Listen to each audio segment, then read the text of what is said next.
Good evening, West End, and welcome to this streaming Tennebrae service, originally scheduled for Thursday, April 9th, 2020, and now coming to you through the magic of digital technology and the internet. A service of Tennebrae has been part of the Church's liturgical calendar for nearly 1,000 years. Traditionally, it could be held at any point during Holy Week, between Wednesday and Saturday, and it marks a turn in the narrative of Jesus' Passion. The bold symbolic action in the temple, the triumphant procession into Jerusalem, and the time of communion with his disciples. These events are over, and the story takes a darker turn. A turn toward betrayal, torture, isolation, and, finally, death. Tenebrae is a Latin word meaning darkness or shadows, and a Tenebrae service is a simple one. 15 candles and 16 passages of Scripture. After each Scripture passage is read, a candle is extinguished. The final passage, the passage following Jesus' death, is read in darkness. Under normal circumstances, Tenebrae asks us to pause. The service asks us to step away from our busy, active, light-filled lives and remember, as best we can, Jesus' suffering, both his physical suffering and his psychological suffering. Because it is often difficult for us, as 21st century Americans, separated by 2,000 years of history and living quite different lives, to imagine what Jesus might have endured. But these are not normal circumstances. Maybe this year, 2020, the year of the coronavirus pandemic, imagination will be just a little bit easier for us.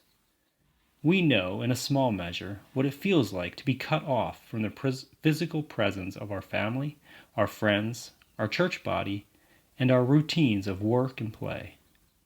We know a bit more concretely what it feels like to be lonely and isolated. Of course, unlike Jesus, we do not bear the entire weight of the world on our shoulders. We are not charged with winning the victory over sin and death. Not only that, we know how the story ends. We know that Sunday is coming. But as you participate in this Tenebrae service, I encourage you to consider two things. First and foremost, the experience of Jesus. Imagine what he experienced as he went willingly to a victory which required his death. And second, what do our current circumstances require of us? We might not be called to bear the entire weight of the world, but we are asked to bear the burdens of our neighbors. What might that look like, and how might we prepare?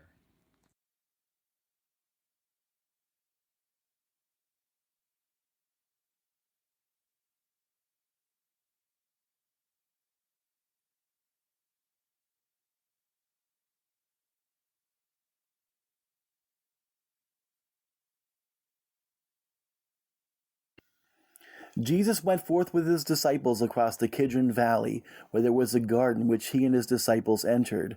Now Judas, who betrayed him, also knew the place, for Jesus often met there with his disciples. Judas, procuring a band of soldiers and some officers from the chief priests and the Pharisees, went there with lanterns and torches and weapons. Then Jesus, knowing all that was to befall him, came forward and said to them, "Whom do you seek?" They answered him, "Jesus of Nazareth." Jesus said to them, "I am he." Judas, who betrayed him, was standing with them. When he said to them, "I am he," they drew back and fell to the ground. Again he asked them, "Whom do you seek?" And they said, "Jesus of Nazareth." Jesus answered, "I told you that I am he. So if you seek me, let these men go." This was to fulfill the words which he had spoken, "I did not lose a single one of those whom you gave me." Then Simon Peter, having a sword, drew it and struck the high priest's slave and cut off his right ear. The slave's name was Malchus. Jesus said to Peter, "Put your sword into its sheath. Shall I not drink the cup which the Father has given me?"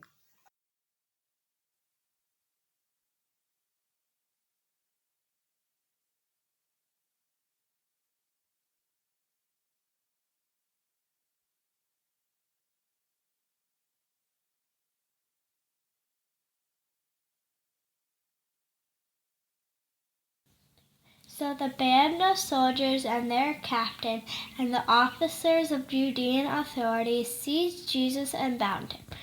First they led him to Ananias, for he was the father-in-law of Caiaphas, who was the high priest that year. It was Caiaphas who had given counsel to the religion authorities that it was expedient that one man should die for the people.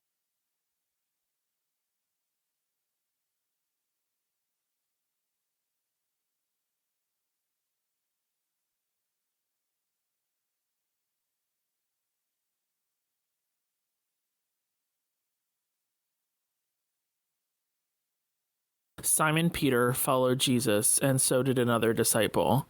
As this disciple was known to the high priest, he entered the court of the high priest along with Jesus, while Peter stood outside at the door. So the other disciple, who was known to the high priest, went out and spoke to the woman who guarded the gate, and brought Peter in. The woman who guarded the gate said to Peter, "Are not you also one of this man's disciples?" He said, "I am not." Now the servants and officers had made a charcoal fire, because it was cold, and they were standing and warming themselves. Peter was also with them, standing and warming himself.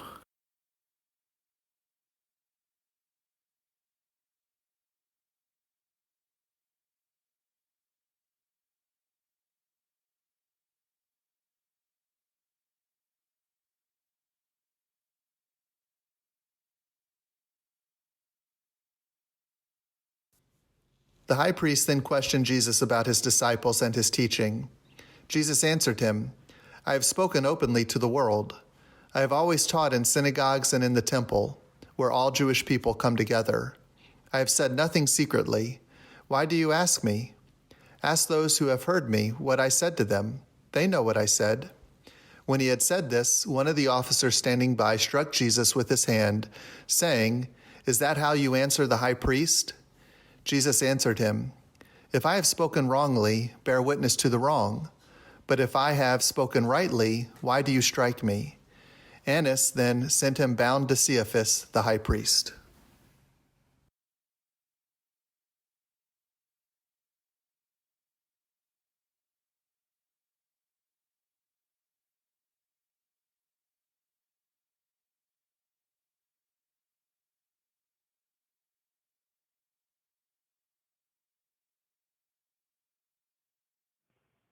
Now Simon Peter was standing and warming himself.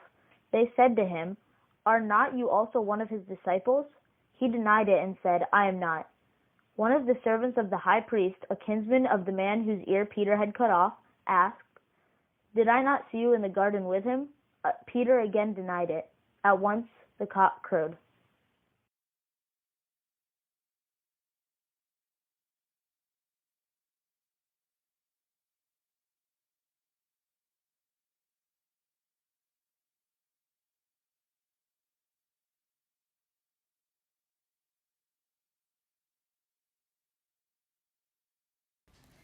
Then they led Jesus from the house of Caiaphas to Pilate's headquarters. It was early. They themselves did not enter the headquarters, so that they might not be defiled, but might eat the Passover. So Pilate went out to them and said, "What accusation do you bring against this man?" They answered him, "If this man were not an evildoer, we would not have handed him over."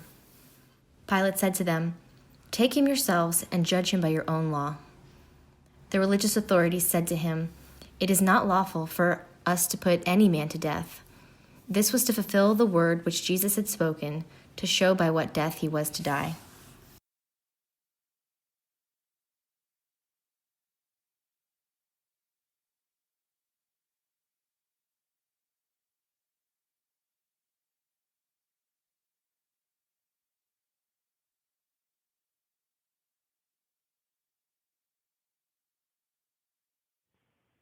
Pilate entered the headquarters again and called Jesus and said to him, "Are you the king of the Jews?" Jesus answered, "Do you say this of your own accord, or did others say it to you about me?"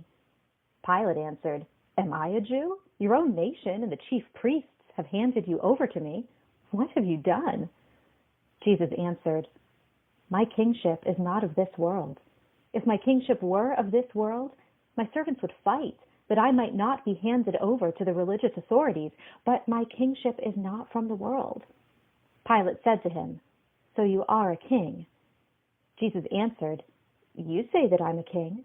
For this I was born, and for this I have come into the world, to bear witness to the truth. Everyone who is of the truth hears my voice. Pilate said to him, What is truth?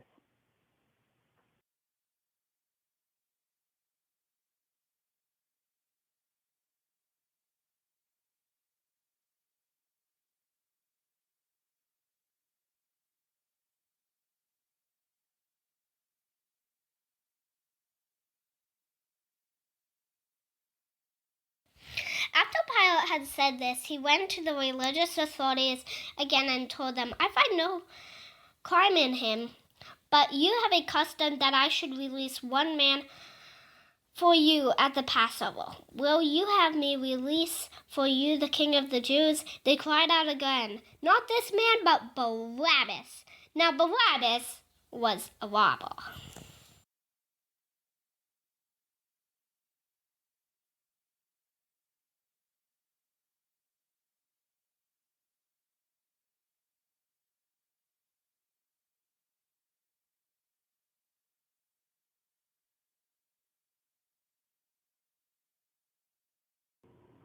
Then Pilate took Jesus and scourged him. And the soldiers plaited a crown of thorns and put it on his head, and arrayed him in a purple robe. They came up to him, saying, Hail, King of the Jews, and struck him with their hands. Pilate went out again and said to them, See, I am bringing him out to you, that you may know that I find no crime in him. So Jesus came out, wearing the crown of thorns and the purple robe. Pilate said to them, Behold the man. When the chief priests and the officers saw him, they cried out, Crucify him! Crucify him! Pilate said to them, Take him yourselves and crucify him, for I find no crime in him. The religious authorities answered him, We have a law, and by that law he ought to die, because he has made himself the Son of God. When Pilate heard these words, he was the more afraid. He entered the headquarters again and said to Jesus, Where are you from? But Jesus gave no answer. Pilate therefore said to him, You will not speak to me? Do you not know that I have the power to release you and power to crucify you? Jesus answered him, You would have no power over me unless it had been given you from above. Therefore, he who delivered me to you has the greater sin.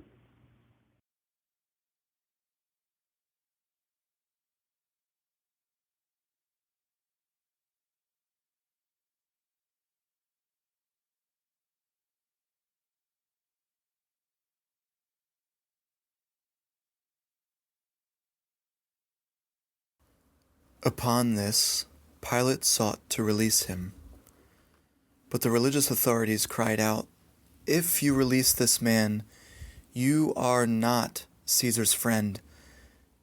Everyone who makes himself a king sets himself against Caesar. When Pilate heard these words, he brought Jesus out and sat down on the judgment seat at a place called the Pavement, and in Hebrew, Gabbatha. Now it was the day of preparation of the Passover. It was about the 6th hour. He said to the religious authorities, Behold your king. They cried out, Away with him! Away with him! Crucify him! Pilate said to them, Shall I crucify your king? The chief priests answered, We have no king but Caesar. They handed him over to them to be crucified.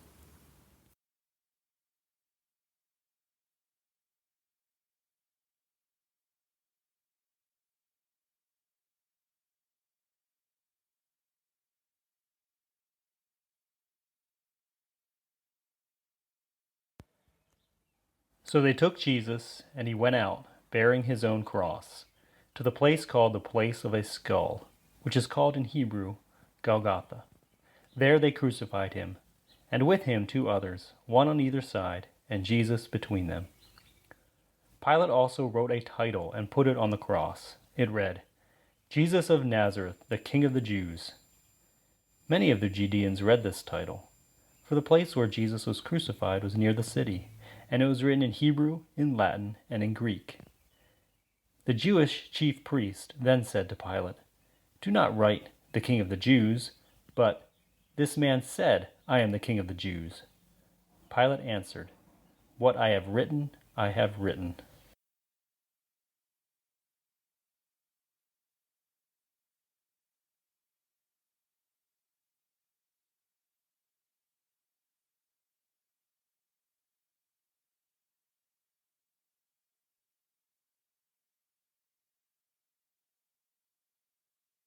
When the soldiers had crucified Jesus, they took his garments and made 4 parts, one for each soldier, also his tunic. But the tunic was without seam, woven from top to bottom. So they said to one another, "Let us not tear it, but cast lots for it to see whose it shall be." This was to fulfill the scripture, "They parted my garments among them, and for my clothing they cast lots."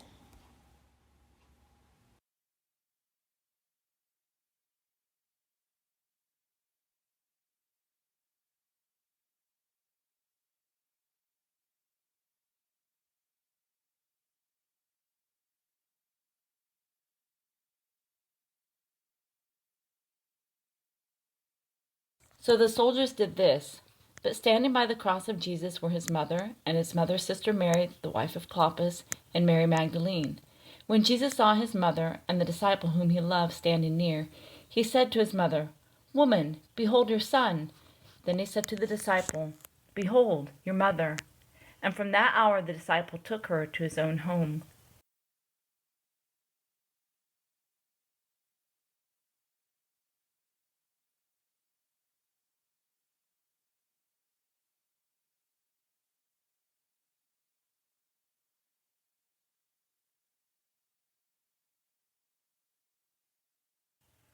After this, Jesus, knowing that all was now finished, said, to fulfill the scripture, "I thirst."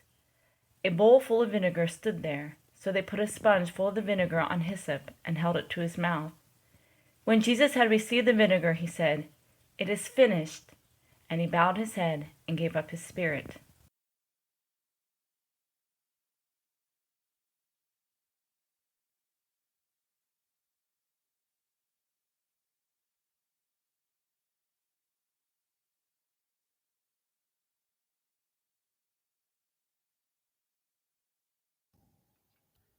Since it was the day of preparation, in order to prevent the bodies from remaining on the cross on the Sabbath, for that Sabbath was a high day, the religious authorities asked Pilate that their legs might be broken and that they might be taken away.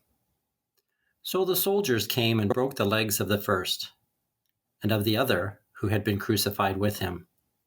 But when they came to Jesus and saw that he was already dead, they did not break his legs. But one of the soldiers pierced his side with a spear, and at once there came out blood and water. He who saw it has borne witness. His testimony is true, and he knows that he tells the truth, that you also may believe. For these things took place that the scripture might be fulfilled. Not a bone of him shall be broken. And again, another scripture says, "They shall look on him whom they have pierced."